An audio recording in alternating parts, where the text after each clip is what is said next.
জানুয়ারি সন্ধ্যা 7:30টার দিকে Kulaghat চেকপোস্টের easy bike যোগে আসা এক সন্দেহজনক ব্যক্তিকে চ্যালেঞ্জ করে বিজিবি সদস্যরা। পরে তল্লাশি চালিয়ে ইজি বাইকের ভেতর থেকে 1048টি ভারতীয় মোবাইল ফোনের ডিসপ্লে উদ্ধার করা হয়।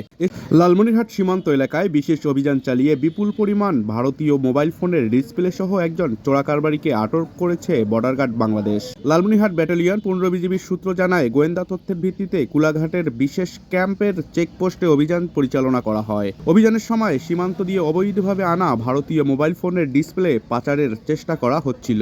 4 জানুয়ারি সন্ধ্যা 7:30টার দিকে কুলাঘাট চেকপোস্টের ইজি বাইক যোগে আসা এক সন্দেহজনক ব্যক্তিকে চ্যালেঞ্জ করে বিজিবি সদস্যরা। পরে তল্লাশি চালিয়ে ইজি বাইকের ভেতর থেকে 1048টি ভারতীয় মোবাইল ফোনের ডিসপ্লে উদ্ধার করা হয়। এ সময় মোবাইল ডিসপ্লে চোরাচালানের সঙ্গে জড়িত মোহাম্মদ সোহাগ হোসেন নামের এক যুবককেও আটক করা হয়। তার বাড়ি কুড়িগ্রাম জেলার ফুলবাড়ি থানার কবির মামুদ গ্রামে। বিজিবি জানায়, উদ্ধারকৃত মোবাইল ফোনের ডিসপ্লেগুলোর আনুমানিক সিজার মূল্য 22,800,000 টাকা।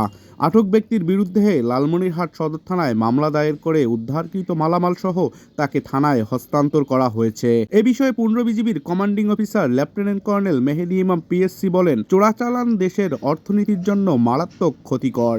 এতে সরকার রাজস্ব হারায় এবং সীমান্ত এলাকায় অপরাধী চক্র সক্রিয় হয়। এ ধরনের অপরাধ প্রতিরোধে বিজিবি কঠোর অবস্থানে রয়েছে।